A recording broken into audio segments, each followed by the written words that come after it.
ডিসেম্বরে আমাদের সবল দল বল সবাইকে নিয়ে দেশে আসবে।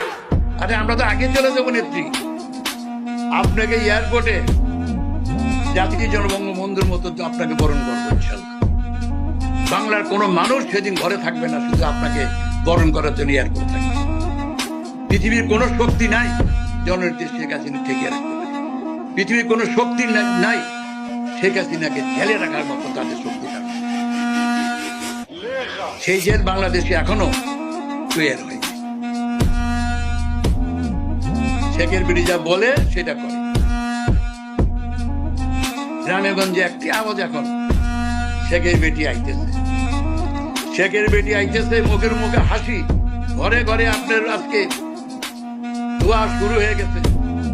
সব মুক্তিযুদ্ধের সপক্ষের মানুষ আস্তে আস্তে তারা ঐক্যবদ্ধ হচ্ছে। কখন আসবে সময়টা খালি জানবে।